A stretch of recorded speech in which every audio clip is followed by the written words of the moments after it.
Ya, selamat siang ibu-ibu. Rasanya ibu-ibu semua kecuali Dokter Sonar, Bapak Dokter Sonar. Terima kasih udah gabung di sini. Kita ketemu lagi di acara bulanan kita, talk show bersama dengan Dokter Nurwati. Saya rasa ini kali pasti banyak pertanyaan, jadi saya nggak berpanjang-panjang, langsung aja saya serahkan kepada Dokter Nurwati untuk memulai acara. Silakan Dokter Nurwati. Oh ya, kami minta peserta kalau tidak bertanya, tolong di-mute ya, supaya tidak mengganggu acara. Terima kasih. Silakan Dokter Nurwati. Baik, Dr. Rebecca, terima kasih atas kesempatannya. Selamat siang Ibu-Ibu sekalian dan Bapak Dr. Sonar. Assalamualaikum warahmatullahi wabarakatuh. Salam sejahtera untuk kita semua. Pada siang hari ini kita bersyukur masih bisa bertemu kembali dalam kondisi sehat untuk mendengarkan penerangan dari Dr. Sonar mengenai berbagai jenis operasi pada kanker payudara.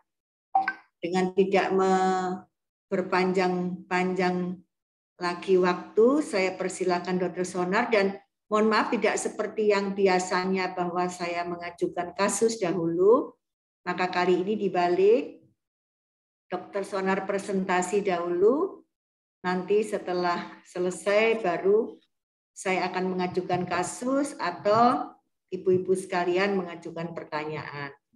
Baik, saya persilakan Dr. Sonar, waktunya sekitar 30 menit.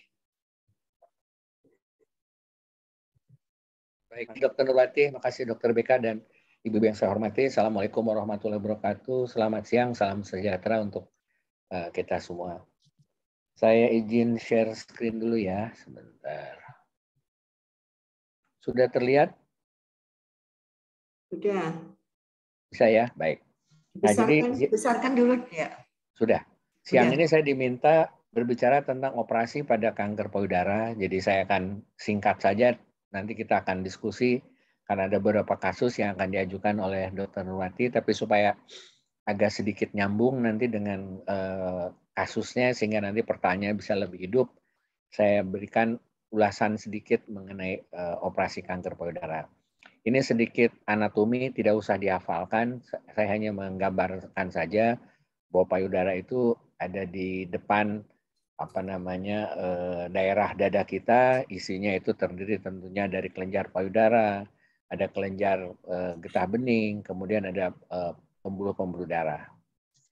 Nah, yang paling penting ini saya kira bahwa pada kanker payudara itu terjadi proses dalam pembentukannya. Jadi ada yang disebut prakanker.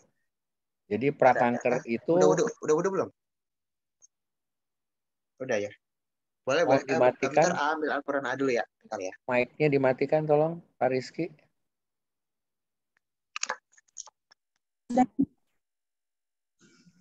Jadi dari mana sih ngerti Mama? Sok atuh kalau nggak ngerti mana bagus gitu. Terima kasih ya. Jadi kanker itu sebelum menjadi kanker ada namanya tahapan prakanker. Nah, jadi di mana prakanker itu belum sama sekali ada gejala kankernya. Nah, tapi sejak ada yang namanya kanker di situ, kalau kita lihat di gambar sebelah kanan mungkin bisa dilihat oleh ibu-ibu sekalian. Jadi pada yang kiri yang disebut ductus normal itu adalah kelenjar payudara normal. Yang di tengah itu adalah ductal karsinoma in situ. Jadi sudah terjadi kanker, tetapi kankernya masih di situ aja. Jadi belum menembus kalau kita lihat ada selaput luar dari kelenjar payudara ini. Sedangkan yang paling sebelah kanan ini adalah sudah kanker yang invasif. Jadi invasif itu sudah menembus dari dinding kelenjar payudaranya. Apa dampaknya? Jadi satu, kalau kita masih mendeteksi kanker itu dalam keadaan kanker in situ, itu namanya stadiumnya masih stadium 0. Jadi betul-betul belum kemana-mana, masih di situ-situ aja. Nah, tapi kalau sudah mulai terjadi invasif, sudah berubah, itu stadiumnya memang berubah juga. Jadi kalau sudah ke kelenjar getah bening, ya itu namanya pasti udah bukan hanya stadium 1 saja, mungkin sudah stadium 2, dan kalau ukurannya sudah lebih besar bisa juga stadium 3. Nah, yang paling susah kalau sudah ada penyebaran jauh. Kalau sudah ada penyebaran jauh, artinya sudah masuk ke dalam stadium 4. Dan memang kalau stadium 4 agak susah untuk disembuhkan, dan akhirnya mohon maaf bisa berakhir tentunya dengan kematian. Nah, kalau kita lihat bahwa stadium 0 itu betul-betul bisa sembuh sempurna seperti orang normal. Tapi begitu masuk sudah stadium 1, 2, 3, 4, memang angka keberhasilannya menjadi lebih berkurang. Sehingga itulah pentingnya kenapa kita menemukan stadium 0. Nah, nanti dampaknya apa? Jadi ke pengobatannya. Jadi kalau betul-betul dia masih tadi lesinya masih prakanker atau maksimal itu pada stadium 0, tadi yang in situ, sebetulnya obatnya cuma satu, hanya operasi, selesai. Tidak usah dilakukan tindakan apa-apa lagi. Tapi kalau sudah stadium 1, apalagi 2, 3, 4, umumnya harus diberikan terapi tambahan. Nah, sekarang saya hanya akan membicarakan tentunya terapi pembedahan atau operasi pada kanker payudara. Nah, jadi secara garis besar, pembedahan pada kanker payudara kita bagi 2. Kalau kita lakukan tindakannya sebelum kanker itu terjadi, disebut adalah pembedahan yang sifatnya itu pembedahan profilaktik. Contohnya yang terkenal Angelina Jolie. Angelina Jolie itu belum terjadi kanker, tetapi karena telah mempunyai gen yang nanti bisa menjadi kanker, dilakukanlah pembedahan pencegahan atau profilaktik. Nah, sedangkan kalau tadi sudah mulai stadium 0 ke sana, itu namanya pembedahan terapeutik, artinya untuk pengobatan. Jadi untuk kanker yang sudah terdeteksi. Nah, secara garis besar operasi pada kanker payudara hanya ini kelompoknya, tapi nanti banyak variasinya. Jadi ada yang disebut breast conserving surgery. Jadi artinya payudaranya itu dipertahankan. Jadi yang diambil hanya sebagian dari payudaranya. Ada yang disebut mastektomi. Jadi mastektomi seluruh kelenjar payudaranya diambil. Dan ada terapi untuk rekonstruksi yang disebut operasi onkoplastik. Jadi untuk mengembalikan bentuk dari payudara tersebut. Nah, ini jenis yang lebih rinci lagi. Jadi kalau yang disebut tadi mastektomi ada beberapa istilahnya. Yang paling sebelah kiri ini namanya adalah mastektomi total atau mastektomi sederhana, di mana yang diambil hanya kelenjar payudara. Jadi kelenjar getah beningnya dan juga otot di bawahnya itu tidak diambil. Terus ada yang disebut mastektomi radikal modifikasi atau MRM, mungkin kalau Bapak Ibu pernah lihat di beberapa tulisan dokter atau di tulisan apa ya. Nah, jadi kalau mastektomi radikal modifikasi, selain kelenjar payudaranya diambil, juga diambil kelenjar getah beningnya yang saya beri warna abu-abu ini. Ada lagi yang namanya mastektomi radikal klasik ini artinya. Jadi selain adanya kelenjar getah bening dan kelenjar payudara juga diambil otot di bawahnya. Nah, atau ada juga yang hanya sebagian tadi yang disebut breast conserving surgery. Tapi ada juga mastektomi yang putingnya itu dipertahankan. Jadi karena tadi tumornya biasanya pada tumor-tumor yang masih kecil, putingnya tidak diambil. Jadi yang diambil hanya kelenjar payudara dan kelenjar getah bening. Jadi disebutnya juga mastektomi, tapi dengan melakukan preservasi puting. Jadi putingnya dipertahankan. Nah, ini prinsip dari mastektomi. Jadi mastektomi ini payudaranya yang gambaran sebelah kiri tergantung nanti letak tumornya di mana. Umumnya gambaran atau desain dari mastektomi yang paling sering dikerjakan adalah metode seperti namanya metode Stewart kalau ibu-ibu mau tahu sekalian. Jadi bentuknya kayak elips, kemudian horizontal. Prinsipnya kita buat artinya ini semacam flap kulit, kemudian seluruh kelenjar payudaranya dan pada gambar ini putingnya juga diambil sampai meninggalkan di dasarnya adalah otot dada. Kemudian nanti dijahit seperti ini. Ini adalah betul-betul dinamanya mastektomi, dan karena diambil juga kelenjar getah bening, ini adalah mastektomi yang radikal, tapi karena dipertahankan ototnya, jadi mastektomi radikal yang dimodifikasi ya, atau MRM.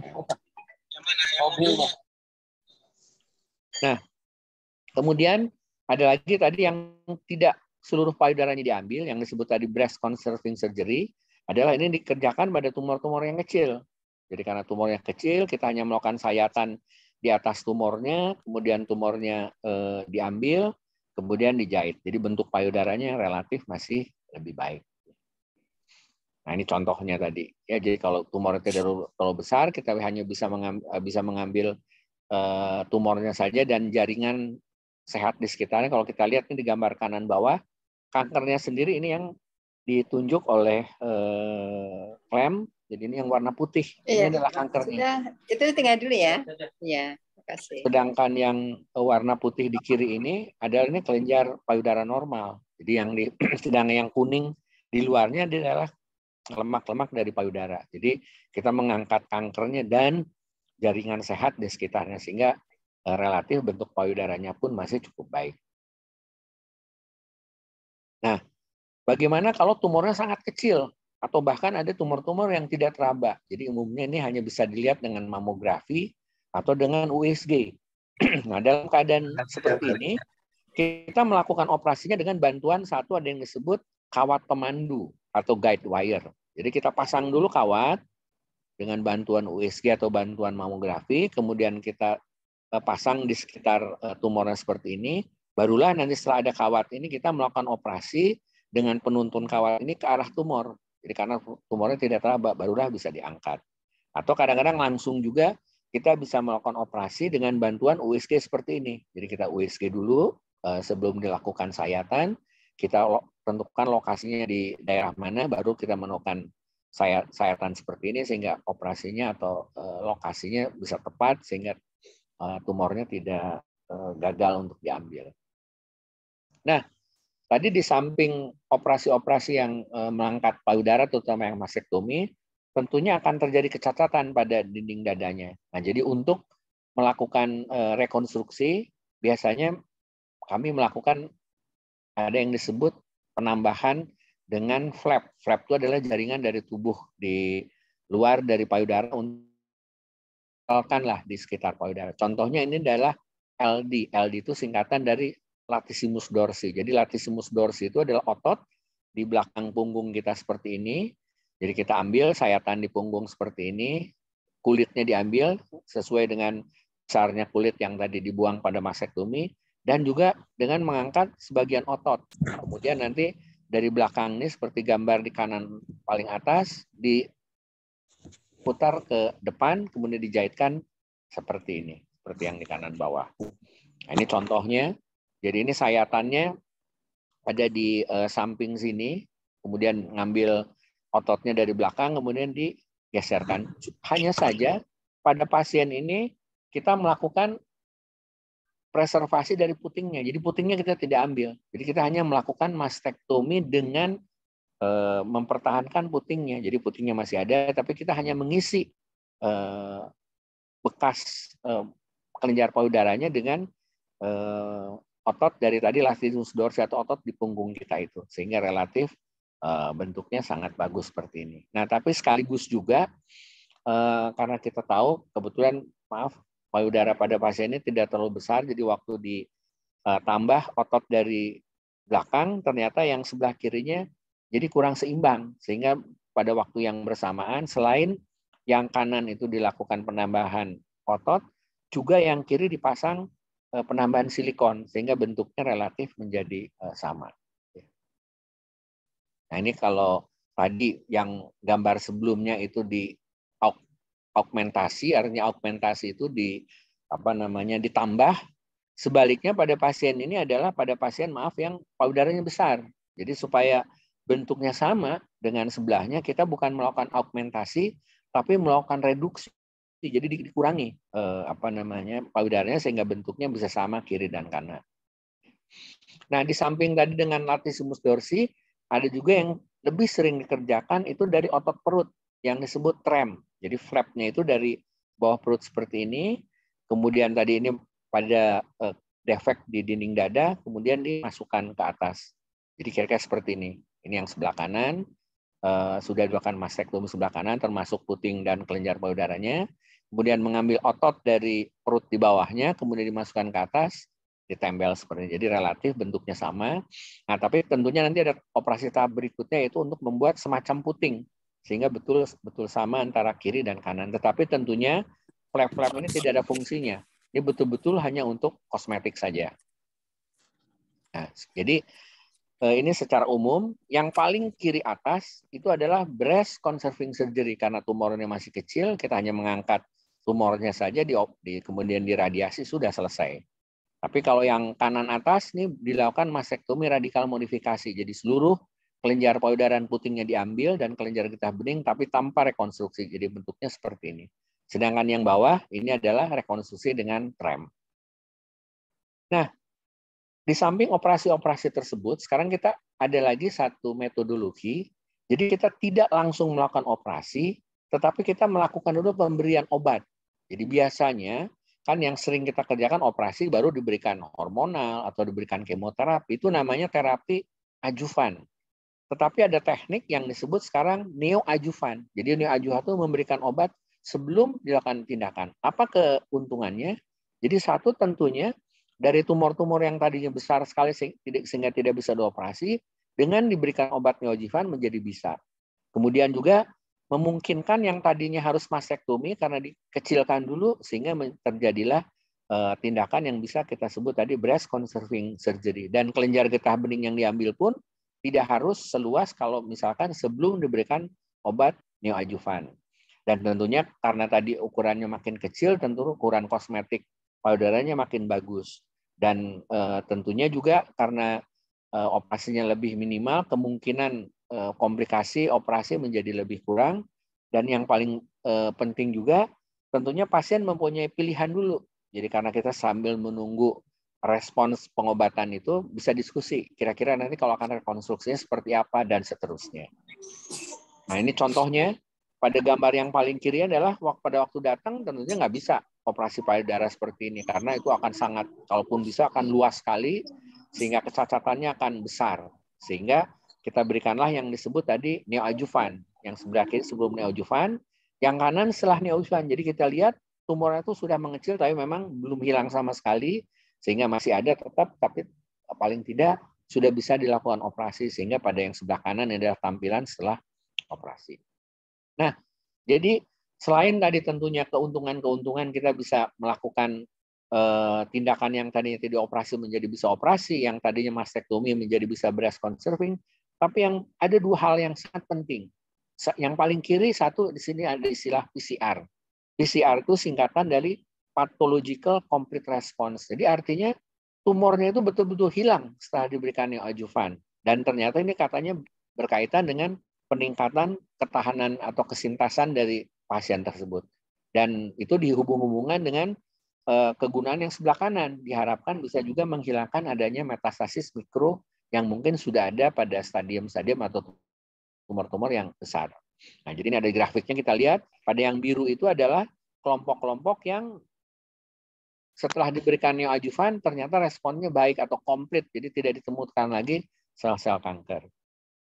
Nah, yang saya ingin sedikit juga tambahkan bahwa sering kita dalam pemberian neoadjuvan, khususnya neoadjuvan kemoterapi, kita tahu bahwa pada waktu kemoterapi biasanya kita bisa beberapa cara, bisa dengan pembuluh darah yang ada di tangan seperti infus, tapi bisa juga dengan pemasakan kemoport seperti ini. Jadi keuntungannya tentunya kalau dipasang kemoport seperti ini, jadi ada nih alatnya kecil seperti yang ada di gambar di panah yang biru ini, kemudian dimasukkan ke pembuluh darah besar di sebelum jantung, kemudian nanti ditaruh di bawah kulit sehingga nanti infusnya langsung bisa diberikan di bawah kulit sehingga komplikasi kerusakan pada pembuluh darah di tangannya akan lebih berkurang dan juga tentunya akan memudahkan untuk perawat untuk memasang obat kemonya dan dari sisi keefisienan juga kemoport ini bisa bertahan bertahun-tahun asal dirawat dengan baik. Nah, kemudian juga yang penting di sini bahwa tadi memberikan gambar skematis bahwa kalau misalkan tumornya kecil, berapa kecilnya? Sekarang dianut kalau tumornya kurang dari 2 cm atau sama, jadi kira-kira stadium 1 boleh dilakukan tindakan operasi, baru setelah itu diberikan terapi adjuvan. Tetapi kalau sudah lebih dari 2 cm, umumnya sekarang beberapa institusi menganjurkan untuk diberikan neoadjuvan dulu.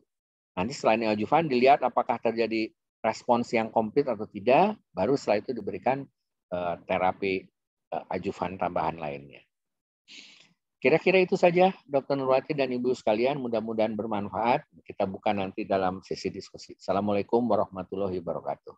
Waalaikumsalam warahmatullahi wabarakatuh. Terima kasih Dr. Sonar atas presentasinya yang singkat. Dan sebelum kita ke tanya jawab, mungkin saya akan share screen dulu. Kan mungkin Dr. Sonar di stop share dulu, Dok. Ya, baik. Saya yang share screen. Ini ada kasus. Kasus pertama.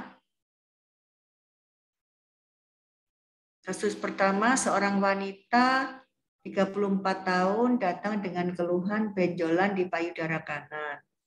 Setelah USG tampak massa yang dicurigai ganas dengan diameter 3 cm.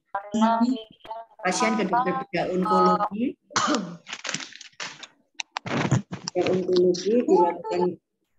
Dilakukan biopsi jarum halus dan dikatakan ganas.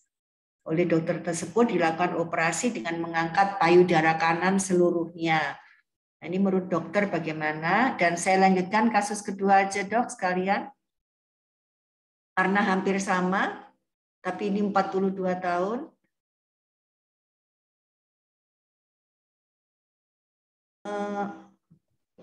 Share screen saya hilang ya? Ya, hilang. Bu Iis nih mungkin kepencet nih. Bu Iis tolong ini.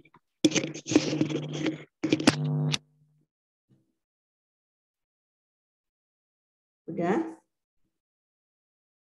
Udah keluar lagi? Kelihatan lagi? Ya, udah, Dok. Ya, jadi ini kasusnya hampir sama, wanita 42 tahun. Tetapi ini yang kasus ini dilakukan hemoterapi dulu untuk mengecilkan massa seperti Dr. Sonar tadi tanyakan.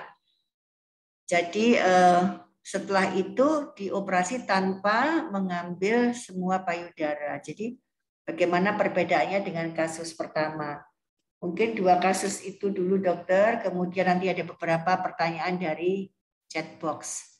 Terima kasih atas perhatiannya. Monggo Dr. Sonar. Ya, terima kasih Dr. Nurwati. Jadi jelas di kasus itu ada dua yang berbeda sekali. Jadi pada kasus pertama setelah dibuat diagnosisnya langsung dilakukan operasi dan operasinya berupa mastektomi.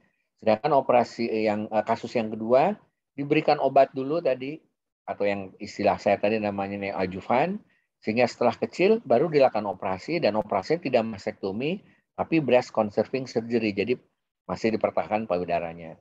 Nah, apa perbedaannya? Jelas dari operasinya berbeda. Jadi yang pertama mastektomi, jadi seluruh payudaranya diambil, sedangkan yang kedua masih bisa dilakukan breast conserving surgery. Apa positif negatifnya?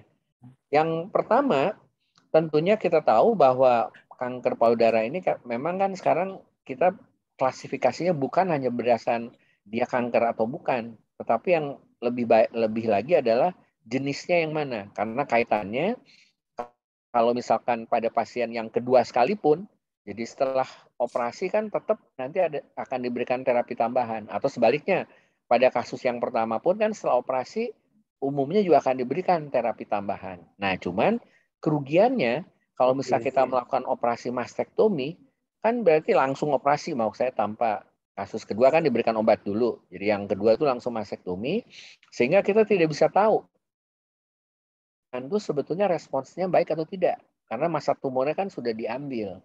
Jadi itu satu kerugian kalau kita langsung melakukan operasi berupa mastektomi. Yang kedua kerugiannya adalah jangan-jangan kalau kita memberikan neoadjuvan seperti kasus kedua, mungkin tidak harus kita melakukan mastektomi sehingga kosmetiknya tercapai. Dan yang paling penting tadi memang ukurannya 3 cm.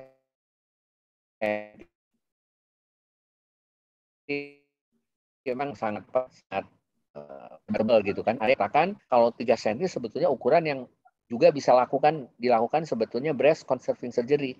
Tetapi tetap kalau saya sih menganut sekarang 2 cm. Kenapa? Karena kalau di bawah 2 cm itu dianggap belum ada atau mungkin sangat sedikit kalaupun ada mikrometastasis, sehingga dengan atau tanpa neoadjuvan umumnya tidak berbeda jauh untuk angka kesinterasannya. Tapi kalau misalkan 3 cm, jangan-jangan sudah ada metastasis yang mikro, sehingga ditakutkan kalau kita melakukan operasi, jangan-jangan nanti obat yang kita berikan mungkin akan lebih kurang efektif daripada kita balik diberikan neoadjuvan seperti terlebih dahulu. Demikian Dr. Nurwati. Ya, jadi sebetulnya ideal itu dilakukan neoadjuvan dulu ya dok ya. Betul. Karena keuntungannya ukuran lebih tumornya banyak. Tadi, ya. Ukuran tumornya mengecil dan kita jadi tahu obat ini mempan apa enggak gitu ya. Betul. Jadi kita bisa nanti setelah operasi kita melanjutkan dengan the winning team ini ya, obat yang sudah mempan ini.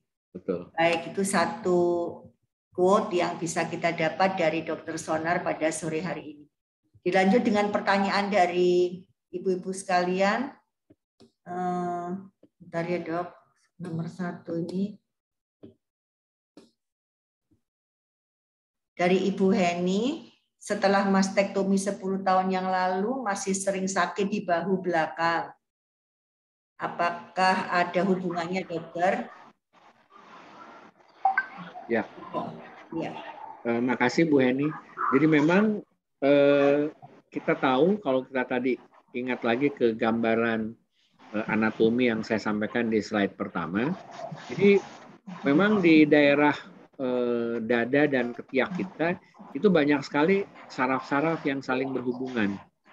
Nah, jadi di tubuh kita itu ada beberapa fungsi yang memang pada waktu operasi pengangkatan, terutama kalau kita mastektomi, itu satu jelas selain artinya jaringan payudara diambil, juga dilakukan pengangkatan kelenjar getah bening. Nah, di bawah kelenjar getah bening itu ada saraf-saraf ke arah otot-otot di punggung.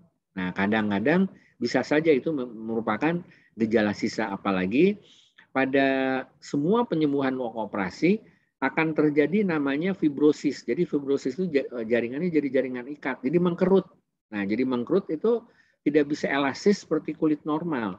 Nah, kenapa? Makanya setelah operasi itu selalu kita anjurkan untuk melakukan fisioterapi atau pelatihan gerakan agar tidak terjadi kekakuan. Karena kalau sudah terjadi kekakuan memang agak susah untuk kembali normal, termasuk tadi rasa-rasa tidak nyaman pada bukan saja di daerah dada ketiak, kadang-kadang juga sampai diteruskan sakitnya itu ke punggung. Demikian Bu Heni, Dr. Nurwati. Ya, baik, terima kasih Dr. Sonar. Berikutnya dari Ibu Rotua, ini juga udah operasi tahun 2017 yang lalu, tapi timbul seperti daging tumbuh kecil yang suka panas dan ditusuk-tusuk. Mengapa seperti itu dan apakah berbahaya, dok? Ya, jadi prinsipnya sampai sekarang kecuali stadium 0, memang stadium berapapun ada kemungkinan untuk kekambuhan. Tetapi makin kecil stadiumnya, kekambuhannya makin kecil untuk timbulnya. Nah, jadi kalau sekarang ada sesuatu benjolan, apalagi kalau tadi benjolannya di daerah luka operasi, memang kita harus hati-hati. Tapi paling sering sih itu terjadi adanya tadi yang saya sampaikan itu, penambahan atau pembentukan jaringan ikat, apalagi kalau tadi disertai dengan rasa panas. Yang penting harus dikonsultasikan juga dengan dokter yang mengoperasinya. Apakah ini hanya terjadi kelebihan dari pembentukan jaringan ikat atau jaringan parut tadi, atau memang terjadi kekambuhan. Tapi yang paling mudah membedakannya adalah kalau misalkan itu karena terjadi jaringan parut atau tadi mungkin sudah pernah juga yang disebut keloid, itu biasanya hanya di situ saja. Dan biasanya umumnya tidak terjadi pembesaran yang signifikan, tapi tadi bisa jadi terasa gatal, terasa merah, atau panas, tapi tidak pernah akan lebih besar. Hanya begitu-begitu aja. Tapi kalau misalnya terjadi kekambuhan, selain tadi bisa membesar dan biasanya akan berbintik-bintik. Jadi tidak hanya satu titik. Tapi kalau misalnya hanya di sepanjang luka operasi, itu biasanya akibat dari pembentukan jaringan parut atau yang kalau misalkan yang tadi ada rasa gatal atau panas, mungkin terjadinya keloid. Demikian Dr. Nurwati. Baik, jadi tetap harus diperiksakan ke dokternya ya, Dokter Sonar ya. Betul. Jadi jangan dianggap sepele, Bu. Ya. Tetap harus diperiksakan. Baik, dari Ibu Iis Subagio, dokter, saya didiagnosis breast cancer DCIS dengan ERPR positif dan HER2 negatif. Dengan diagnosis seperti tersebut, apakah harus dimastektomi? Dan jika ingin melakukan rekonstruksi payudara di rumah sakit mana ya, Dok? Mohon arahannya. Ya, jadi seperti saya sampaikan tadi, alhamdulillah DCIS itu artinya adalah kankernya masih di situ, itu merupakan stadium 0. Dan sebetulnya ya tindakan pengobatannya hanya operasi. Nah, sekarang tinggal pilihan, apa harus mastektomi atau bisa hanya sebagian, tergantung.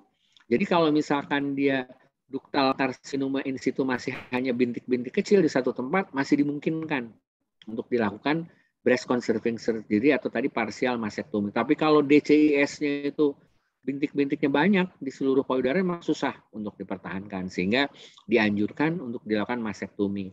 Nah, tapi sebetulnya sekarang kan ada teknik tadi, walaupun sudah mastektomi, bisa dilakukan rekonstruksi. Rekonstruksinya bisa macam-macam, mulai dari pemasangan silikon maupun sampai tadi dengan flap-flap dari jaringan tubuh kita sendiri. Umumnya rumah-rumah sakit yang besar sih bisa melakukan mastektomi dan rekonstruksi. Jadi silakan saja datang ke rumah-rumah sakit yang besar, umumnya mereka bisa melakukan rekonstruksi pada payudara. Demikian, Dr. Nur. Jadi walaupun DCIS masih ada kemungkinan mastektomi ya, Dr. Sonar ya. Kalau dia kecil tersebar. Kalau dia kecil menyebar, ya susah. Ya. Sekarang kalau dia menyebar di beberapa titik di payudara kan susah untuk dilakukan tadi conservation. Jadi untuk penyelamatan. Penyelamatan itu harus setempat saja satu titik. Tapi kalau beberapa titik kan susah. Baik, baik. Kemudian dari Ibu Yun, jika ingin melakukan rekonstruksi, mungkin Ibu Yun ini sudah dioperasi, Dr. Sonar, tapi ingin melakukan rekonstruksi, kira-kira maksimum berapa lama setelah mastektomi? Ya, terima kasih. Tadi memang saya tidak sampaikan untuk waktunya. Jadi untuk rekonstruksi bisa dikerjakan bersamaan. Jadi pada waktu operasi seperti tadi kasus yang ada di slide itu bersamaan tuh. Jadi setelah dimastektomi langsung dilakukan rekonstruksi atau namanya segera atau immediate. Tapi ada juga yang namanya bertahap atau delay reconstruction. Berapa lama ya terserah, sebenarnya tidak ada batasan. Tapi umumnya lebih suka kalau memang ada misalkan dilakukan penyinaran setelah operasi, sebaiknya selesaikannya dulu penyinaran. Setelah sinar, baru dilakukan rekonstruksi.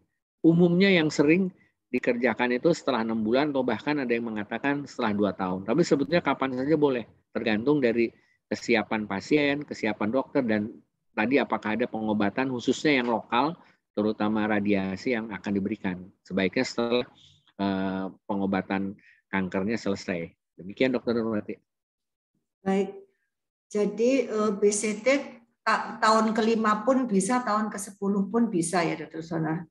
Bisa. Tidak ada batasan ya? Baik. Tidak ada. Tidak ada batasan. Mungkin itu yang perlu ibu-ibu ketahui juga. Kemudian dari Dr. Verna Wirjaya, ada CA payudara yang di papila. Di bawah papila, Mama, apakah bisa di conserving surgery ataukah diberikan neoadjuvan dulu? Karena masanya seperti bintang gitu. Jadi memang agak menyebar gitu ya. Ya, terima kasih. Jadi kembali lagi tadi, kalau beberapa pedoman yang ada, kalau ukuran tumornya di bawah 2 cm, sebenarnya boleh dilakukan operasi. Dan kalau memang persis di bawah puting, memang agak riskan kalau kita melakukan preservasi puting. Jadi umumnya kita melakukan breast conserving surgery-nya berupa melakukan papilektomi. Jadi papilnya kita ambil, puting susunya, tapi jaringan payudara tidak diambil. Nah, tapi kalau misalnya dari ukuran tumor lebih dari 2 cm, memang sebaiknya diberikan neoadjuvan dulu agar diciut dengan keuntungan-keuntungan tadi.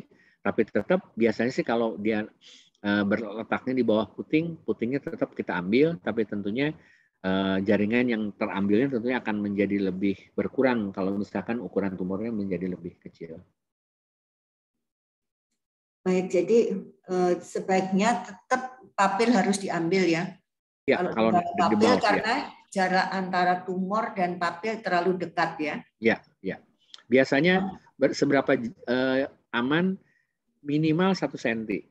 Jadi kalau lebih dari 1 cm kita masih berani untuk meninggalkan puting. Tapi kalau udah di bawah apalagi nempel gitu umumnya kita tidak berani. Tapi kalau sudah sampai puting kan sudah berarti menjalar ya Dokter Sonar ya. Iya betul. Jadi kita lebih baik safe untuk diambil saja putingnya. Baik, ini dari Ibu Patria. Selamat siang dokter, saya pernah mendengar apabila kedua payudara diangkat dapat diganti dengan lemak atau daging dari paha. Apakah ini aman dan tidak akan menimbulkan kanker lagi? Ya, terima kasih. Sampai sejauh ini Bu, untuk penelitian rekonstruksi payudara itu sudah di dunia ini mungkin sudah jutaan kali ya. Jadi umumnya sih tidak pernah ada laporan bahwa dengan dilakukan rekonstruksi akan terjadi penyebaran atau kambuhan kankernya. Jadi tetap kanker itu tidak dipicu oleh rekonstruksinya, tapi itu memang terjadi akibat dari biologi kankernya. Memang kanker kan tadi saya katakan memang umumnya bisa kambuh, gitu. Sehingga kenapa disampaikan paling bagus kalau kita bisa menemukan pada stadium lebih awal, karena makin awal kemungkinan risiko kambuhnya makin kecil. Demikian Dr. Nurwati. Ya, tapi artinya tidak kambuh di daerah, bukan kambuh karena direkonstruksi kan ya dok? Bukan. Ya. Jadi tidak menyalahkan rekonstruksinya itu. Ya, betul. Termasuk silikon. Silikon sekalipun itu tidak dianggap merupakan faktor risiko untuk pencetus kanker. Yang kita masih khawatir kalau silikon yang disuntik. Karena kalau silikon itu susah, dia kan jadi kayak berbutir-butir. Itu paling tidak walaupun tidak merangsang, tapi akan menyulitkan untuk deteksi apakah kankernya timbul kembali atau tidak. Tapi kalau yang silikonnya dalam kantong, kita akan aman. Oh, silikon ada bermacam-macam ya Dokter Sonar ya? Ada. Jadi kalau yang silikon yang dikerjakan oleh dokter ongkologi atau bedah plastik, umumnya itu dalam kantong. Nah, yang berbahaya itu yang disuntik-suntik di salon itu loh, yang pakai silikon cair, itu yang tidak boleh. Baik. Dari Dokter Megawati, izin tanya dok, teman saya post mastektomi total kedua payudara 4,5 tahun, sampai sekarang masih minum obat hormon. Pesan dokter harus sampai 5 tahun. Yang ingin saya tanyakan kapan ya harus stop obat hormonnya? Ya, jadi untuk pedoman saat ini bahkan lebih lama lagi. Jadi ada yang menganjurkan sampai 10 tahun obat hormon. Kenapa? Karena untuk standar pengobatan hormon memang umumnya 5 tahun. Jadi itu dianggap 5 tahun itu adalah fase pengobatan. Nah, sebetulnya itu sudah cukup untuk yang standar saat ini. Tetapi ada beberapa pedoman di beberapa belahan dunia. Kenapa menjadi 10 tahun? Karena untuk 5 tahun kedua itu dianggap sebagai pencegahan. Jadi kalau tadi 5 tahun adalah untuk pengobatan, sedangkan 5 tahun berikutnya adalah untuk mencegah untuk terjadinya timbulnya kanker. Karena dianggap bahwa pemberian beberapa obat hormon itu bisa mengurangi risiko terjadinya kekambuhan baik di payudara yang diambil maupun payudara yang di sebelahnya. Demikian Dr. Nurwati. Baik. Berikutnya mohon izin dari Ibu Nanda, saya payudara ERPR positif 90%, KI67 40%. Biopsi grade 1, setelah mastek grade 2, HER2 positif 3. Kemo dulu dengan tumor 2,5 cm dengan Brexel, Carboplatin, Herceptin. Berkurang jadi 2,1 cm, tetapi masih ada titik lainnya. Karena sudah tidak lengket di kulit, jadi bisa operasi mastektomi. Sudah 4 bulan dan diambil 11 kgb bersih semua. Alhamdulillah sudah selesai, sekarang mengkonsumsi obat tamoxifen. Menurut dokter dengan kondisi saya saat ini, apakah cukup lanjut dengan tamoxifen saja? Dan apakah rasa jenut-jenut itu wajar? Ternyata ibunya juga akan merasakan rasa jenut-jenut gitu. Apakah cukup lanjut dengan tamoxifen saja? Pertanyaan pertama. Pertanyaan kedua, timbul rasa jenut-jenut, apakah itu wajar? Dan tunggu dulu, masih ada lagi. Dan apakah saya sudah bisa divaksin? Kemudian apakah baik kalau lukanya, bekas luka diberikan dermatix cream? Jadi 4 pertanyaan nih Dokter Sonar, monggo. Ya, jadi pertama tentunya karena tadi subtipenya selain tadi ada yang tipe HER2 positif, tadi sudah diberikan antinya berupa trastuzumab sebelumnya sebelum operasi. Tapi karena setelah operasi dijumpai juga ada sisa dan kemudian tipenya yang hormonal, jadi seyogyanya memang diberikan juga anti hormonal dan itu tadi sudah diberikan. Nah kembali lagi soal waktunya tadi, memang minimal 5 tahun, tapi sekarang ada petunjuk yang menganjurkan untuk sampai 10 tahun. Untuk cenut-cenut tadi sudah disampaikan juga di pertanyaan di awal, jadi itu memang normal. Jadi pada semua operasi-operasi, bukan saja pada payudara, operasi lainnya, itu akan menimbulkan jaringan ikat yang kadang-kadang memang manifestasinya bisa berupa tarikan, karena itu kan jaringan ikat tuh kayak jaringan paru tuh kan menarik gitu karena mengkerut. Nah, kerutan itu yang kadang-kadang ada rasa cenut-cenut, tapi itu biasa normal. Yang penting harus diidentifikasi atau dikontrol ke dokternya untuk dicek apakah ini cenut-cenut biasa atau ada yang lain juga, karena tetap harus diwaspadai untuk kambuhan.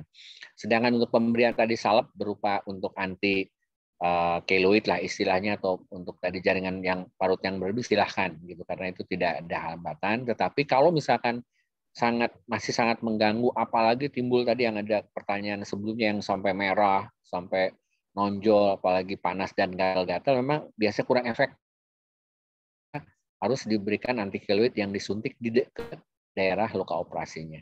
Demikian Dokter Nurwati. Vaksin, mengenai vaksinasi. Nah, vaksin Dokter Nurwati aja deh. Penyakit dalam kan? Boleh diberikan Bu, nggak ada masalah Bu. Asal sudah 2 bulan pasca kemoterapi. Jadi efek samping kemo ke sel darah putih sudah nggak ada, jadi efek vaksinasi bisa kita harapkan bisa bekerja maksimal. Baik, dilanjutkan dengan Ibu Novia, CA payudara HER2 positif 3, sudah dimastektomi dan sudah 6 kali kemoterapi.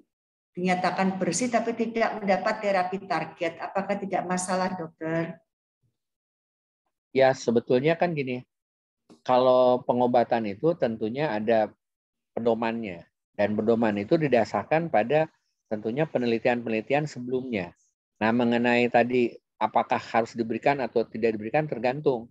Jadi misalkan kalau tadi kebetulan ini yang HER2 positif ya, Dokter Nurwati. Iya. Nah, jadi kalau HER2 positif, nah itu menurut pedoman yang ada itu minimal diberikan selama setahun pemberian obatnya itu. Jadi memang tidak cukup kalau hanya 6 kali karena dianggap agak kurang kurang optimal. Jadi kalau memungkinkan sih sebetulnya paling bagus sesuai penelitian sebelumnya adalah 1 tahun pemberian. Baik, berikutnya ada seorang ibu yang sudah dioperasi, diberikan pengobatan anti sebentar.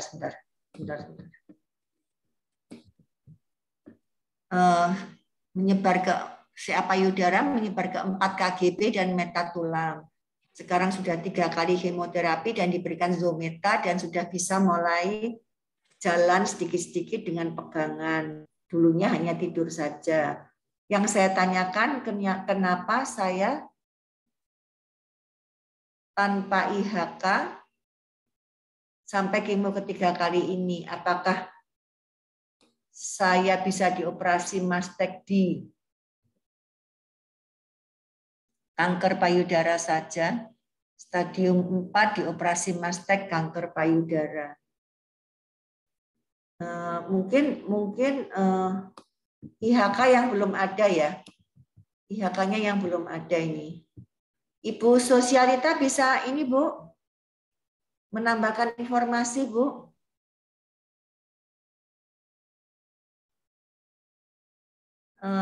Ya, ini mungkin IHK-nya mungkin Dokter Sonar yang belum ada, dan apakah bisa dioperasi ulang gitu Dokter Sonar?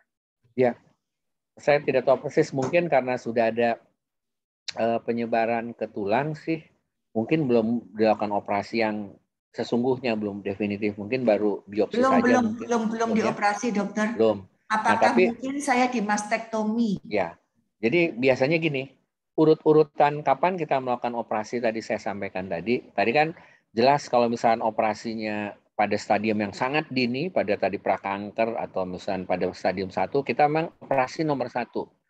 Tetapi makin stadiumnya makin lanjut, operasi itu menjadi tambahan. Apalagi kalau sudah ada penyebaran ke tulang kan artinya stadium 4. Nah, jadi pada stadium 4, memang operasi pada payudara itu bukan menjadi utama.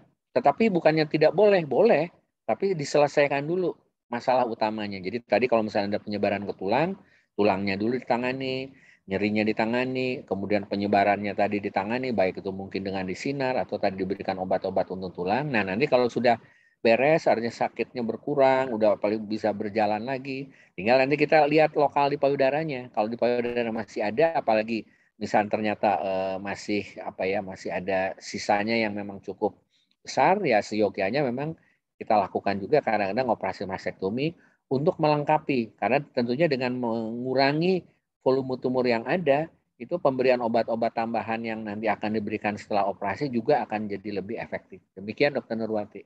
Ya, jadi kesimpulannya walaupun stadium 4 metatulang masih ada kemungkinan mastektomi.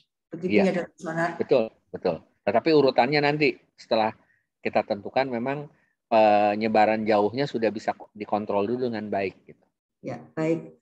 Ini dari Ibu Mardia sudah pasang hemopor 7 tahun yang lalu.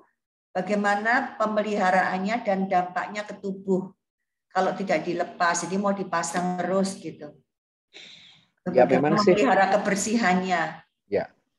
Nah, jadi kalau anjuran dari pembuat Chemoport itu umumnya masih bisa dipakai sampai 2.000 sampai 3.000 tusukan, asal minimal setiap atau maksimal setiap 3 bulan sekali dilakukan pembersihan berupa di flush istilahnya, jadi dibilas si Chemoportnya itu, kemudian diberikan obat untuk supaya jangan membeku. Nah, sebenarnya tidak ada batasan yang kalau sudah 5-6 tahun ya, karena kita anggap walaupun tetap kalau ditanya ada nggak sih kemungkinan kambuh sih ada, cuman sebetulnya ya kita anggap sudah lebih kecil lagi sehingga boleh kalau mau dilakukan pengangkatan. Tapi kalau misalnya mau tetap dipertahankan ya selama tidak ada kemacetan boleh, cuman ya tadi syaratnya kan 3 bulan sekali harus dibilas, mungkin juga itu tidak nyaman buat pasien bolak-balik ke rumah sakit disuntik. Jadi tidak batasan, Dr. Nuari, silakan saja. Dan itu menyebabkan infeksi ya, menyebabkan mungkin infeksi. Bisa. Ya, kerugiannya kan itu sumber infeksi betul. Dan trombosis. Betul. Baik, dari ini Bu Dekta, apabila tidak ada di daerah yang tidak ada bedah onkologi, apakah bisa dioperasi oleh bedah umum, dokter? Kompetensinya bagaimana? Apakah bisa sama? Ya, memang sih sebetulnya bedah umum diberikan kompetensi untuk melakukan operasi mastektomi tapi yang kita berikan. Nah, tetapi yang masalah kan tadi bukan soal operasi. Karena kanker itu kan bukan hanya soal operasinya yang penting, tetapi bagaimana penanganan kanker secara keseluruhan. Contoh tadi, apakah ini sebaiknya langsung operasi misalnya tadi, atau sebaiknya diberikan tadi neoadjuvan dulu, atau bagaimana. Nah, itu yang kadang-kadang pada beberapa dokter bedah yang tidak sering mengerjakan operasi-operasi kanker, mungkin agak kurang kurang memahami, walaupun mungkin secara tindakan operasinya kompeten dia, tetapi konsepnya yang penting, karena tadi kanker itu kan sebetulnya harus dibicarakan dalam satu tim yang baik sehingga penanganannya betul-betul tuntas.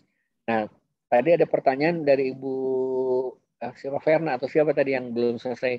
Jadi neoadjuvan itu adalah teknik. Jadi pemberian obat yang diberikan sebelum operasi. Obatnya sih macam-macam. Jadi bisa kemoterapi, bisa hormonal. Jadi neoadjuvan itu hanya teknik pemberian pengobatan sebelum operasi agar tumornya menjadi lebih kecil. Demikian Dr. Nurwati. Baik, terima kasih Dr. Sonar. Ada pertanyaan, setelah operasi ada yang diberikan silikon, ada yang diganti dengan otot atau lemak. Apa pertimbangannya, dokter? Iya. Operasi plastik itu kok satunya silikon, satunya lemak, gitu. Ya, baik. Otot. Betul. Jadi ada beberapa untung ruginya memang. Keuntungan operasi dengan silikon itu lebih cepat, lebih mudah, dan tidak melakukan operasi pada tempat lain kalau dengan silikon.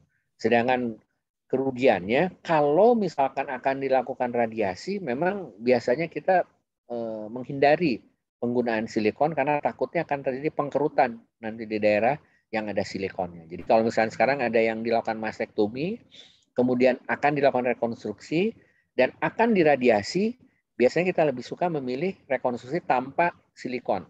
Jadi baik itu boleh dengan lemak atau boleh dengan otot di tempat lain. Nah sekarang kalau semuanya boleh, jadi maksudnya tidak akan diradiasi. Jadi sebenarnya pilihannya kapan kita pakai silikon atau pakai tubuh kita. Silikon itu kerugiannya dia ukurannya terbatas. Sedangkan pada payudara yang cukup besar tidak cukup hanya dengan silikon. Nah itu yang kadang-kadang justru bahkan ditambah dengan pengambilan lemak ataupun otot dari tempat lain. Tapi tadi kerugiannya keuntungannya memang silikon itu lebih cepat. Tapi kerugiannya tidak bisa kalau mau radiasi dan kalau mau ukuran tertentu tentunya yang lebih besar terutama itu harus menggunakan rekonstruksi dengan otot. Demikian Dr. Nurwati. Baik, dari Dr. Megawati sudah dioperasi 30 tahun yang lalu dan sampai sekarang alhamdulillah baik. Pertanyaannya apakah bisa menurun ke anak saya, Dok? Apakah bisa dicegah agar anak-anak saya tidak sakit kanker? Bagaimana anak-anak saya mencegah selain disadari? Apakah perlu cek rutin mamografi USG setiap tahun? Mohon arahan. Ya, terima kasih. Jadi untungnya bahwa itu tidak lebih dari 5%. Di contoh yang saya sampaikan tadi yang Angelina Jolie itu adalah satu contoh kanker payudara yang diturunkan karena dia mengandung gennya. Nah, jadi kalau tadi pertanyaannya apakah ini menurun atau tidak? Ya kalau penasaran boleh dicek gennya. Jadi baik pada ibu maupun anak-anaknya betul nggak mengandung gen yang disebut gennya itu BRCA1 dan 2. Jadi kalau seseorang mengandung gen BRCA1 2 itu ada risiko untuk mudah untuk terjadinya kanker payudara. Nah sekarang anggaplah ternyata tidak ada gen tersebut. Bagaimana caranya? Karena paling banyak kan itu karena 90% lebih itu tidak ada kelainan atau tidak mengandung gen BRCA1 2 itu. Jadi hanya dilakukan selain tadi sadari tentunya betul dengan pemeriksaan penunjang. Jadi kalau sebelum 40 tahun ditambah dengan USG, tapi kalau di atas 40 tahun ditambah dengan mamografi. Demikian Dr. Nur. Baik. Berikutnya dari Ibu Dian, apakah kriteria P patologi complete respon? Apakah seluruh tumornya hilang setelah neoadjuvan? Kemudian kalau masih ada sisa, apakah sisa jaringan tumor diangkat sementara tubuh pasien sudah tidak ada tumor sebetulnya? Jadi hanya sedikit jaringan. Jadi mungkin dari radiologi sudah tidak kelihatan Dr. Sonar, ini maksudnya. Tapi pada PA, pada VC masih ada patologi gitu. Ya. Jadi belum PCR, apakah harus diambil semua gitu? Ya, jadi prinsipnya yang saya sampaikan tadi, yang paling bagus kalau kita mendapatkan complete response secara patologi. Jadi yang tadi misalkan dari tumor yang besar, setelah di neoadjuvan kan bisa ciut. Nah ciutnya itu kalau diraba atau mungkin juga dengan radiologi mungkin sudah tidak terlihat. Tetapi setelah dilakukan pengangkatan jaringan payudara ternyata masih terdapat sisa. Nah itu namanya bukan complete respons patologi, tapi itu complete respons secara klinis. Jadi karena dari perabaan atau dari radiologi. Tapi yang kita cari sebetulnya adalah complete respons secara patologi. Prinsipnya iya. Jadi kita mengangkat kalau misalnya masih ada sisa jaringan tumor, ya itu harus diambil sebersih-bersihnya. Tapi kalau kita bisa meyakini bahwa pada payudaranya itu tidak ada lagi tumor, sebetulnya tidak harus dilakukan pengangkatan payudara. Nah, yang menjadi masalah sekarang bagaimana untuk membuktikan bahwa betul-betul yang tidak terlihat itu sudah tidak ada kanker nih. Itu yang memang menjadi PR besar. Karena kalau kita sudah bisa melakukan deteksi seperti itu, mungkin tidak setelah complete respon tidak ada operasi lagi. Jadi langsung saja kalau tadi dia yang tipe hormonal ya dikasih obat hormon misalnya tinggal dengan deteksi. Tapi kita sampai saat ini belum bisa selain dengan biopsi. Jadi tetap paling tidak harus dibiopsi pada daerah-daerah yang kita curigai. Tapi kalau ternyata di dalam biopsinya itu tidak mengandung sel kanker, ya sudah dianggap dia complete respon secara patologi. Demikian Dr. Nur. Ya baik. Dari Ibu Lucia tahun 95 operasi payudara. dan diberikan obat TCH, tetapi 2011 ini dioperasi, hasil di tiroid ada CA-nya. Gimana Dokter Sonar? Ya. Jadi payudara CA tiroid. Ya.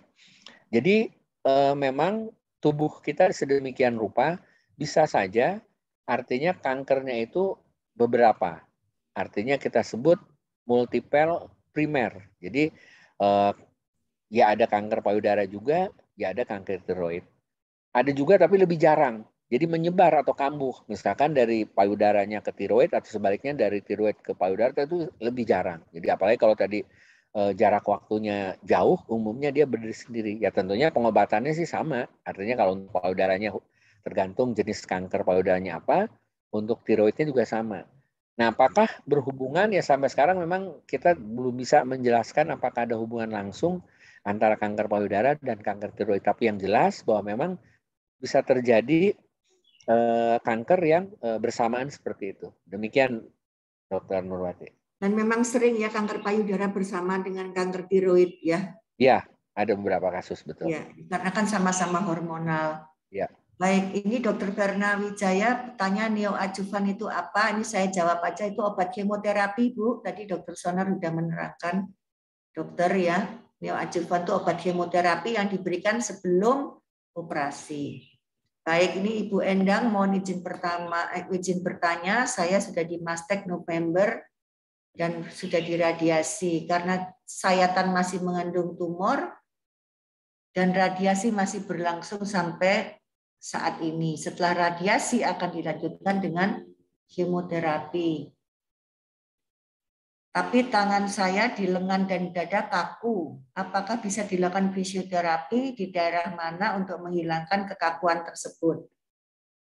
Fisioterapi pasca operasi ini, Dokter Sonar. Ya, jadi betul.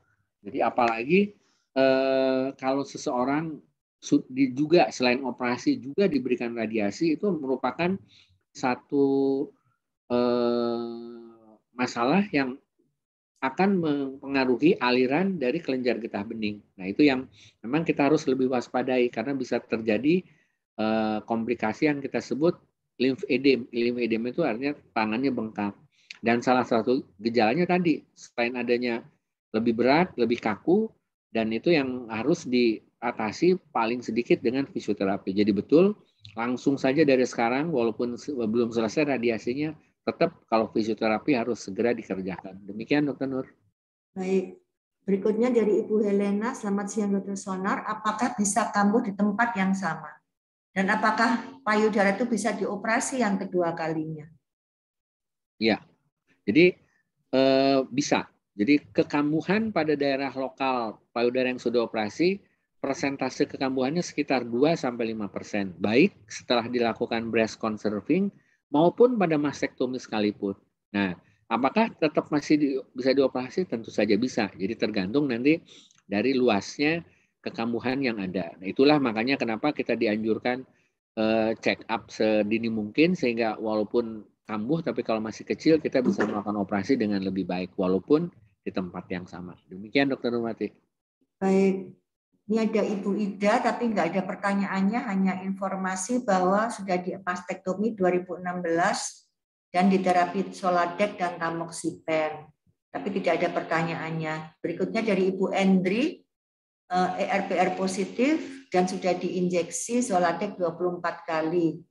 Sedang terapi hormonal tamoxifen. Apakah perlu ovarektomi? Yang pertama. Yang kedua, apakah payudara bisa menyebar ke tiroid dengan riwayat kemoterapi FAC dan radiasi? Terima kasih Dr. Sonar. Ya, jadi kalau untuk ovarektomi. Ya, penyebaran tadi memang umumnya jarang sekali ya dari payudara ke tiroid, tapi memang bisa tadi ada double primer. Jadi terjadi juga selain kanker payudara menjadi kanker tiroid. Sedangkan untuk ovarektomi tergantung. Kalau dianggap masih belum menopause, dengan dilakukan ovarektomi memang menjadi lengkap pada keadaan kanker payudara yang reseptor hormonnya positif. Karena tentunya kalau misalkan masih menopause, itu kan masih ada rangsangan dari hormon yang dihasilkan oleh ovariumnya. Jadi dianggap dengan dilakukan ovarektomi akan menjadi lebih lengkap pengobatan hormonnya. Demikian Dr. Nurwati. Baik, terima kasih. Di Ibu Ida sudah di Mastek 2016, Soladex, Tamoxifen, PR positif, tidak ada KGB. Namun sekarang di ketiak kanan ada benjolan, yang di USG hanya penebalan saja. Mohon arahan apakah perlu dioperasi yang di penebalan itu, apakah perlu dioperasi. Beliau juga sudah diangkat rahim. Jadi ada penebalan di aksila, apakah perlu dioperasi? Ya, prinsipnya tadi tergantung dari dokternya yang memeriksa. Kalau dari dokternya menganggap ini satu penebalan ataupun kalau kelenjar getah bening adalah kelenjar bening biasa, ya boleh saja diawasi. Yang harus dipastikan atau diawasi kalau itu dicurigai. Kalau memang dicurigai ya tentunya harus dipastikan karena tentunya nanti membutuhkan mungkin terapi tambahan berikutnya. Demikian. Baik, berikutnya sudah operasi tahun 2021 dan sudah 10 kali di kemoterapi sampai 2002. Dikatakan dokter onkologi saya stop kemo bulan Maret. Apakah harus dilanjutkan dengan kemosinar? Apakah maksudnya pasca operasi dan kemoterapi apakah wajib harus disinar begitu mungkin dokter Sonar maksudnya? Nah, tergantung tapi dari temuan-temuan pada waktu operasi. Kalau operasinya berupa breast conserving surgery atau parsial mastektomi harus dilakukan radiasi. Tapi kalau sudah dilakukan mastektomi itu tergantung satu ada atau tidak kelenjar getah bening. Jadi kalau kelenjar getah bening di ketiaknya ada, apalagi kalau jumlahnya sudah lebih dari 3 itu wajib juga dilakukan radiasi. Atau ada beberapa pedoman lain kalau letak tumornya itu di tengah atau di ke arah dinding dada itu juga dianjurkan untuk diradiasi karena yang kita ambil kan kelenjar getah bening yang di ketiak. Sedangkan kelenjar getah bening itu di payudara itu tidak hanya ke ketiak, juga ada yang masuk ke kelenjar getah bening di bawah dada di tengah. Nah, jadi kalau misalnya letaknya itu di tengah, ada yang menganggap itu juga mungkin sebaiknya diberikan radiasi. Jadi tergantung dari tadi letak tumor, kemudian ada atau tidaknya kelenjar getah bening dan tipe operasinya. Demikian Dr. Nur. Baik, terima kasih. Ada dari Ibu Dewi, pasca kemoterapi kondisi buruk, pasca UGD, dan setelah diinfus keluhan semua hilang. Pertanyaan saya, apakah obat kemonya dapat ditekan atau obat kemonya habis dari tubuh? Maksudnya tidak berefek begitu.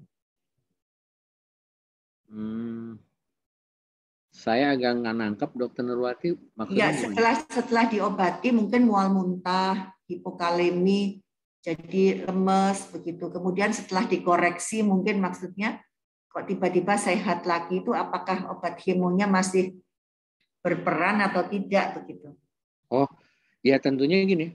Kan prinsip dari pengobatan kemo kan dia akan menyerang sel-sel yang tumbuhnya cepat. Jadi sel kanker sendiri yang tentunya yang disasar itu yang nomor 1.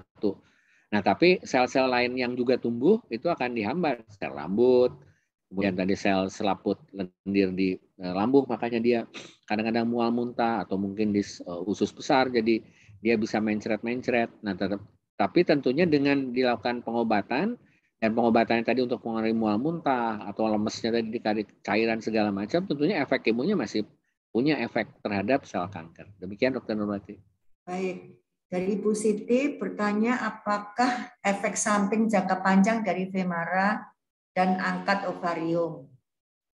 Cek apa yang harus saya lakukan setelah itu? Dan apakah cukup 5 tahun? Ya, jadi kalau untuk pengangkat ovarium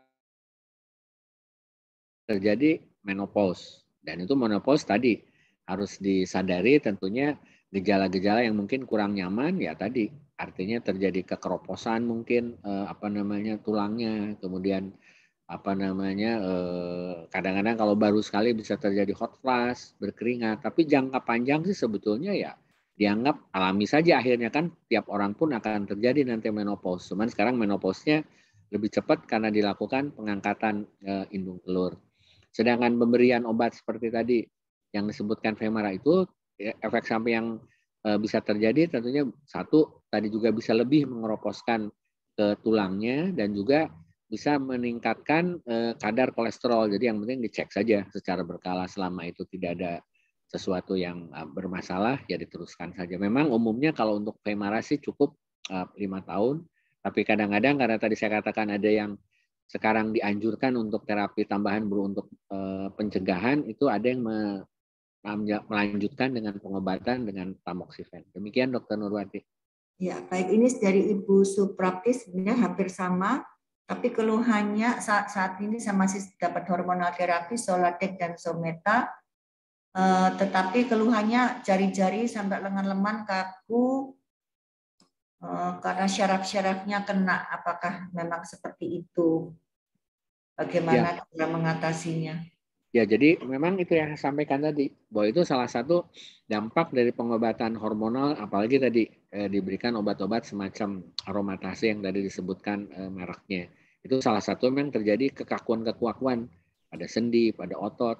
Yang nomor satu tentunya harus dilatih agar tidak terjadi kekakuan tersebut. Tapi kalau misalkan memang ini akan mengganggu dan terus menghambat aktivitas sehari-hari, ya mungkin kita harus ganti dengan obat yang lain. Demikian Dr. Nurwati. Baik, dari chatbox sudah selesai Dr. Sonar. Saya ada 2 pertanyaan lagi, boleh ya? Boleh. Boleh ya. Saya mohon izin share screen dengan kasus ketiga. Tadi ini kasus pertama, kemudian kedua. Sekarang kasus ketiga, wanita 64 tahun dengan benjolan di payudara yang sudah ada luka dan berdarah. Tidak ada penyebaran. Pasien dilakukan operasi dan pasien merasa lega karena tidak lagi perlu beberapa kali seminggu ganti balut dan tidak ada bau. Bagaimana menurut pendapat dokter? Apakah memang payudara yang sudah ada luka seperti ini masih perlu dimastektomi? Kemudian kasus keempat, seorang wanita 54 tahun dengan kanker payudara kanan dan kiri. Apakah perlu dioperasi sekaligus kanan dan kiri? Payudara kanan sudah ada luka dan hasil radiologi juga bagus, tidak ada penyebaran. Bagaimana menurut pendapat dokter untuk kedua pasien ini? Ini kedua pertanyaan terakhir mungkin dokter. Terima kasih. Mohon maaf. Baik. Terima kasih Dr. Nurwati. Ya. Jadi prinsipnya kalau kanker yang sudah ada luka itu pasti di atas stadium 3B. Nah, jadi idealnya memang kalau bisa tadi kita melakukan pengecilan dulu dengan teknik yang kita sebut neoadjuvan. Kapan kita boleh melakukan tindakan langsung pada operasi-operasi pada keadaan-keadaan yang sudah luka seperti itu? Satu, kalau memang lukanya itu menimbulkan masalah, terutama masalahnya adalah perdarahan misalkan. Karena perdarahan itu kan tentunya takutnya menjadi kekurangan hemoglobin, jadi anemia, sehingga akan sangat mengganggu. Nah, jadi dalam keadaan gitu memang terpaksa kita melakukan operasi. Yang kedua yang lebih penting lagi adalah jenisnya. Jadi tetap kalau saya sih akan menganjurkan kita biopsi dulu. Kalau misalkan dia hasilnya ternyata yang tidak mengandung reseptor hormon, itu tetap saya akan menyarankan untuk diberikan dulu neoadjuvan kemo. Kenapa?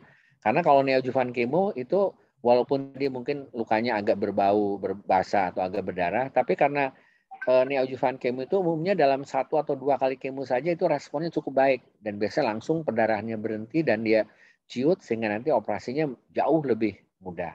Sedangkan kalau tipenya masih yang hormonal, nah ini yang memang kita harus disusikan. Kita tahu kalau pengobatan neoadjuvan dengan hormon itu butuh waktu yang lebih lambat. Jadi kalau pasien tadi sudah sangat terganggu, apalagi tadi ada perdarahan, memang sih kalau yang tipe hormonal umumnya kita boleh melakukan yang lebih agresif untuk melakukan langsung operasi tanpa melakukan neoadjuvan. Nah sekarang kalau dihubungkan dengan kasus yang keempat, apakah boleh kita melakukan operasi juga di yang sebelahnya?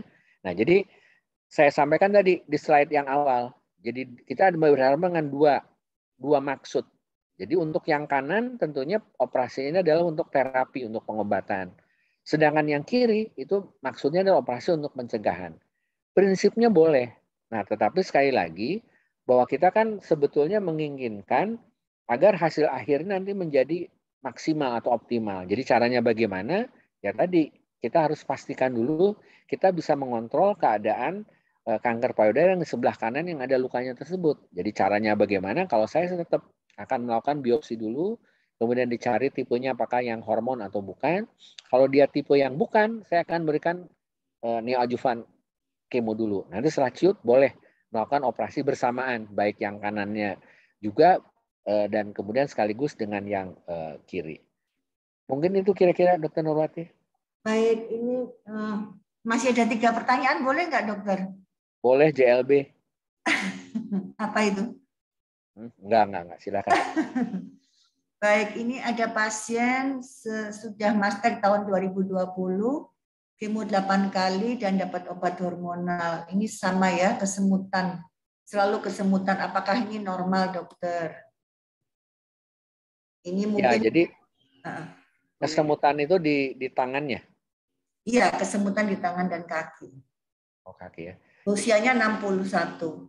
Pernah dapat kemo atau baru hanya hormonal? Sudah operasi 7 tahun. Bentar ya dok, ini ada. Tapi hanya hormon ya rasanya ya? Sudah CA payudara, sudah mastektomi 2020, sudah kemo 8 kali, dan lanjutan hormonal, ya. Soladex dan tamoxifen. Usianya sekarang 38 tahun. Ya. Keluhan saat ini adalah nyeri bagian kaki, tangan, dan kesemutan. Ya, jadi umumnya itu adalah akibat sampingan dari pemberian kemo. Saya tidak tahu jenisnya, tapi ada beberapa jenis kemo yang memang dia efek sampingnya itu mengiritasi pada selaput-selaput sel-sel saraf, khususnya tadi di tangan, apalagi di telapak kaki. Memang itu agak susah untuk dikembalikan karena biasanya sudah terjadi kerusakan dari selabut saraf, sel-sel sarafnya. Jadi hanya bisa dikerjakan tentunya dengan hanya latihan fisioterapi, kemudian diberikan pengobatan untuk penguat saraf. Tapi umumnya tidak bisa 100% hilang, tapi nanti dengan berjalannya waktu akan berkurang. Jadi silahkan saya terus dilatih dan diadaptasikan. Mudah-mudahan makin lama makin berkurang. Demikian Dr. Nurwati. Ya. Berikutnya adalah wanita usia 61 tahun bertanya bahwa setelah 7 tahun kambuh lagi. Dokter, apakah memungkinkan kambuh dengan stadium yang lebih berat? Yang kemarin stadium 2, saat ini saya stadium 3B. Pada setiap bulan, setiap hari minum obat. Bagaimana Dokter Sonar? Ya, pada sisi yang sama atau sisi yang sebelah? Nggak disebut dokter. Sebut ya. Nah, jadi prinsipnya memang yang namanya kekambuhan itu bisa pada stadium yang lebih awal, tapi bisa juga stadium lanjut. Nah, kalau misalnya timbulnya pada sisi yang sama, nah umumnya memang itu lebih mudah untuk timbul pada yang lebih lanjut. Karena apa? Karena mungkin pada sisi yang sebelah itu, apalagi kalau tadi misalkan dilakukannya hanya parsial, sehingga terjadi jaringan ikat.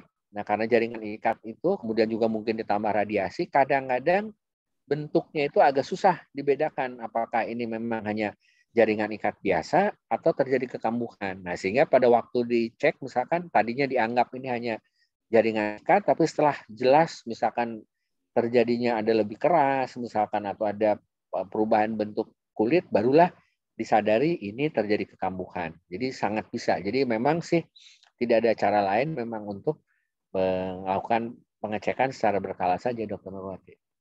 Ya, baik. Ini pertanyaan berikutnya. CA payudara dengan ERPR positif, HER2 negatif, sudah mastektomi hanya sudah diberikan kemo dan radiasi, saat ini hanya menerima Femara. Apakah itu sudah cukup? Ya, tentunya cukup sekali gitu ya, karena prinsipnya kan tadi dasar dari kankernya adalah tipenya yang hormonal. Jadi dengan pemberian obat, apalagi ini sudah lengkap juga kan, ada operasi, ada kemo, kemudian dilanjutkan dengan obat hormonal. Saya kira sudah cukup, Dr. Nurwati. Cukup ya. Berikutnya adalah kekakuan pasca operasi selain dengan fisioterapi, apakah ada obat-obatan lain? Sampai saat ini belum ada, karena kekakuan itu kan terjadi secara fisik. Jadi dia mengkerut jaringan-jaringan di daerah ketiaknya itu. Jadi jaringan ikat itu hanya bisa dilenturkan dengan latihan. Jadi belum ada sampai sekarang obat yang bisa melenturkan, karena itu sudah satu sifat alami dari luka-luka di seluruh tubuh kita akan terjadi pengkerutan seperti itu. Demikian Dr. Nurwati. Baik, ini terakhir Dr. Sonar. Dari Ibu Ayu, HER2 positif grade 3, ER positif, ERPR negatif. Sedang melakukan kemo ke-6, planning 12 kali dengan targeted terapi. Saya sudah diangkat indung telur dan uterus. Pertanyaan saya, apakah perlu operasi yang satu lagi karena CA-nya sifatnya agresif di payudara yang normal? Ya, usianya berapa maaf tadi Dokter? Usianya nggak ada usia ini. Ada ya? Nggak ada. Nah, jadi sebetulnya kan kalau ditanya tadi, apakah mungkin terjadi kekambuhan pada sisi yang sebelah? Prinsipnya bisa, dan itu angkanya adalah kira-kira 0,1% sampai 1% untuk pindah ke sisi yang sebelah kiri. Tetapi akan lebih tinggi kalau pada tipe-tipe terutama yang kita sebut tadi, yang mengandung gen BRCA12. Jadi kalau dia gen BRCA12-nya positif pada seseorang yang menderita kanker payudara, untuk menyebar ke sisi sebelahnya itu menjadi lebih tinggi. Ada yang mengatakan sampai 10 kali lipat.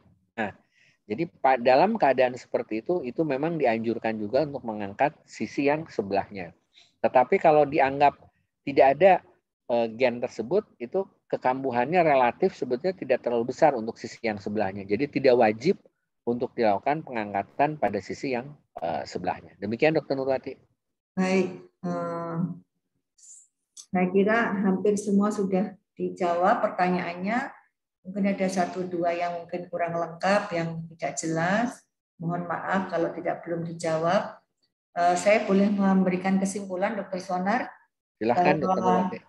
Pengobatan kanker payudara ini memang harus dengan protokol yang sudah diakui secara internasional. Jadi semua harus dilihat dulu stadiumnya, jenisnya, dan banyak hal yang perlu dipertimbangkan sebelum diberikan pengobatan, baik itu operasi, radiasi, maupun kemoterapi.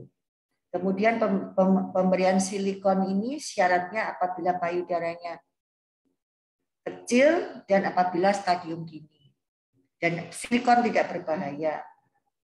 Kemudian stadium 4 masih bisa dimastektomi, kalau memang itu diperlukan. Dan kemoterapi neoadjuvan saat ini sangat penting, dan ini adalah kemoterapi yang diberikan sebelum operasi. Jangan lupa pasca operasi harus dilakukan fisioterapi untuk mengurangi nyeri-nyeri dan keluhan-keluhan yang ada. CA payudara kadang-kadang bersama dengan CA tiroid karena keduanya berasal dari hormonal, tapi tidak selalu. Dan memang bisa menyebar ke sisi yang lain walaupun tidak sering. Jangan takut untuk menular atau jangan takut bahwa putranya akan juga kena kanker payudara, karena kanker payudara menurun itu hanya kurang dari 5%, seperti Angelina Jolie. Tapi apabila ragu-ragu, silakan periksa BRCA1 dan BRCA2. Ada tambahan lagi untuk take home message? Ya, jadi prinsipnya sekali lagi bahwa pengobatan pada kanker itu pengobatan yang multimodalitas. Jadi tidak hanya sendirian, kecuali hanya pada kanker-kanker yang stadium 0 atau prakanker. Itu memang tidak perlu pengobatan lain. Tapi kalau sudah mulai stadium 1 apalagi 2 dan seterusnya itu butuh pengobatan tambahan. Dan ini ada chat terakhir masuk, udah saya jawab sekalian. Jadi ada pertanyaan, kenapa kanker payudara lanjut tidak bisa dioperasi? Bukan tidak bisa, memang tidak dianjurkan untuk langsung dioperasi. Tetapi nanti kalau misalnya setelah dilakukan pengobatan menjadi tadi stadium, bukan stadium, artinya ukurannya jadi lebih mengecil dan kemudian kanker yang lanjutnya sudah bisa diatasi, boleh kita melakukan operasi pada payudaranya. Demikian Dr. Nurwati. Baik, terima kasih Dr. Sonar atas pencerahannya yang luar biasa. Mudah-mudahan ibu-ibu sekalian puas, mengerti, memahami apa itu operasi pada kanker payudara sampai mulai dari stadium awal sampai stadium akhir. Karena waktu juga kita harus berpisah, maka saya ucapkan sekali lagi terima kasih pada Dr. Sonar dan pada ibu-ibu sekalian yang sudah sabar sampai acara ini berakhir, dan juga pada Dr. Rebecca yang sudah memandu kita pada sore hari ini. Saya akhiri dengan wassalamualaikum warahmatullahi wabarakatuh, dan saya kembalikan ke Dr. Rebecca.